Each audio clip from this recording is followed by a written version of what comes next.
Mahavir Jainism यानी gene मत मजहब का बानी सन 599 कबल मसीह से लेकर 527 कबल मसीह का दौर। महावीर जिसका मतलब अजीम सूरमा है, वो नाम है जिसको जैन मत के पैरोकार वर्धमान से मंसूब करते हैं और अपने मज़ाहिब के इर्तिक़ा में एक नुमाया शख्सियत समझते हैं। सन 599 कबल मसीह में वर्धमान शुमाली मशरक़ी हिंदुस्तान में पैदा हुए। उसी इलाके में गौतम बुद्ध भी पैदा हुए थे जिसका ताल्लुक़ पिछली नस्ल से था, मगर दोनों अफराद की सवाना उम्रियों में गहरी मुमासलतें पाई जाती हैं। वर्धमान एक सरदार के बेटे थे। गौतम बुद्ध ही की तरह बड़े ऐश व आराम में उनकी परवरिश की गई। 30 साल की उम्र में वो अपनी अमारत, ख़ानदान, बीवी और एक लड़की और अपनी पुरआसाइश दुनिया को छोड़कर रूहानी सच की तलाश में निकल खड़े हुए। एक मुख्तसर और तारिकुद दुनिया मजहबी मसलक पर सवारनाथ का वर्धमान जोगी बन गया। 12 साल उन्होंने गौर व खोज में गुजारे और त्याग की इंतहाओं को छुआ। उन्होंने मुसलसल फाक़े कशी की। उनके पास कोई भी ज़ाती मिल्कियत नहीं थी, हत्ता कि कोई छोटा प्याला या थाली जिसमें वो पानी पी सके या खैरात जमा कर सके। एक लंबा अरसा उन्होंने एक ही लिबास में गुजारा, फिर उसको भी फाड़ दिया और मुकम्मल बरहना हालत में रहने लगे। कीड़े उनकी नंगी जिल्द पर रेंगते, मगर वो उनको परे नहीं हटाते थे, चाहे वो उनको काट ही ना लें। हिंदुस्तान में मगरिब की निस्बत जोगियों और साधुओं की तादाद बहुत ज़्यादा है। महावीर के इस रूप की वजह से लोग उनके साथ ज़िल्लत आमेज़ सलूक करते, गालियाँ देते और मारते थे, मगर वो तहम्मुल के साथ सब कुछ बर्दाश्त करते रहे। 42 बरस की उम्र में महावीर को यकीन आ गया कि उन्होंने रूहानी बालिदगी हासिल कर ली है।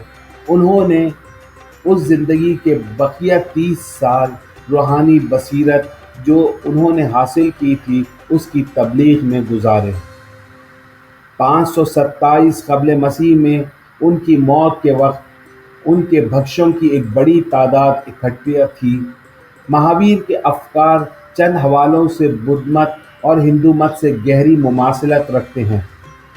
जीन मत में आवागुन का बुनियादी उसूल है कि जब इंसानी जिस्म मौत का जायका चखता है तो उसकी रूह मरती नहीं है, बल्कि किसी दूसरे जिस्म में दाखिल हो जाती है, जो ज़रूरी नहीं कि इंसान ही की हो। जीन मत कर्मा पर भी यकीन रखता है। इस नज़रिए के मुताबिक इंसान के इखलाकी अफ़ाल के नताइज उसके मुस्तक़बिल पर असरअंदाज होते हैं। रूह पर से मासियत का बार कम करना और उसको पाक करना ही जीन मत का बुनियादी फ़लसफ़ा है। महावीर के मुताबिक ये मकसद नफसानी ख्वाहिशात को तर्क करके हासिल किया जा सकता है। जीन मत के मानने वाले शदीद त्याग की राह इख्तियार करते हैं। ये अमर काबिल गौर है कि इरादतन फाका कशी से ख़ुद को मौत के घाट उतारना इस फ़िरक़े में काबिल तहसीन माना जाता है। जीन मत के फ़लसफ़े का एक अहम जुज़ अहिंसा यानी अदम तशद्दुद का नज़रिया है। उसके मुताबिक इंसान के साथ साथ जानवरों पर भी अहिंसा का इतलाक़ होता है। इस नज़रिए का नतीजा ये है कि जीन मत के पैरोकार वेजिटेरियन यानी सब्ज़ी खोर होते हैं। कुछ कट्टर मोतक़िदीन इस हवाले से इंतहा पसंदी का मुज़ाहरा करते हैं कि वो एक मक्खी को भी नहीं मारते और ना ही अंधेरे में खाना खाते हैं कि कहीं बिना देखे कोई कीड़ा ना खा जाए और उसकी मौत का सबब बन जाए। एक अहले सरबत मोतक़िद ख़ुसूसी तौर पर काकरोच से घर और गली की सफाई करवाता रहता है कि जब वो चले तो बेदहानी में किसी कीड़े को कुचल ना दे। इन्हीं अकायद के मंतकी नतीजे के सबब एक सच्चा मोतक़िद नेक नियति से हल भी नहीं चला सकता।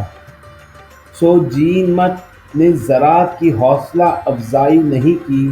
اس سبب سے متعدد پیشے جن میں دستی محنت شامل ہے، مذہبی طور پر اس کی ممانعت ہے۔ جین مت سے یہ مثال بھی سامنے آتی ہے کہ کس طرح سے مذہبی اعتقادات معاشرے کی طرز معاشرت کو تباہ کر دیتے ہیں۔ وہ ایک زرخیز زمین پر رہائش پذیر تھے، مگر وہ صدیوں تک تجارت اور دیگر مالیاتی پیشوں سے منسلک رہے۔ جین مت کے مذہبی اطوار نے اپنے پیروکاروں کو سخت کشی کا درس دیا۔ یہ بات بھی تعجب کی نہیں ہے کہ جین مت کے پیروکار آسودہ حال ہوتے ہیں، جبکہ اپنی تعداد کی بنسبت ہندوستان کے ذہنی اور فنکارانہ زندگی میں ان کا کردار زیادہ فعال رہا ہے۔ جین مت ذات پات کے نظام پر بھی یقین نہیں رکھتی، اگرچہ ہندو مت کے اثرات کے تحت جین مت میں یہ نظام پیدا تو ہوا، مگر شدت لیے ہوئے نہیں تھا۔ اسی طرح سے مہاویر نے خدا یا دیوتاؤں پر کبھی کوئی بحث نہیں کی۔ اس وجہ سے ہندو مت کے زیر اثر اس میں بت پرستی بھی پیدا ہو گئی۔ مہاویر کے خیالات کو کبھی بھی قلمبند نہیں کیا گیا تو ہندو مت کے اثرات ان میں سرایت کر گئے، مگر جین مت نے بھی ہندو مت کو متاثر کیا۔ جانوروں کی قربانی اور گوشت کھانے سے اعتراض نے بھی ہندو مت کو بہت متاثر کیا تھا۔ علاوہ ازیں جین مت کے اہنسا یعنی عدم تشدد کے عقیدے نے ہندوستانی فکر کو بھی متاثر کیا۔ مثال کے طور پر مہاتما گاندھی کو جین مت کے فلسفی شریمت راجا چندر، جو کہ سن 1867 سے لے کر سن 1900 کے افکار نے بہت متاثر کیا، اور جین کو وہ اپنے روحانی گرو کا درجہ دیتا رہا۔ جین مت کو کبھی بھی پیروکاروں کی بڑی اکثریت حاصل نہیں رہی۔ آج ہندوستان میں جین مت کے تقریباً 35 لاکھ پیروکار موجود ہیں۔ یہ دنیا کی آبادی کا ایک نہایت مختصر حصہ ہے۔ مہاویر کے اثرات کا تجزیہ کرتے ہوئے یہ امر ذہن نشین رہنا چاہیے کہ جین مت نے متعدد دوسرے مذاہب کے برعکس اپنے پیروکاروں کی زندگیوں پر دیرپا اور گہرے اثرات مرتب کیے۔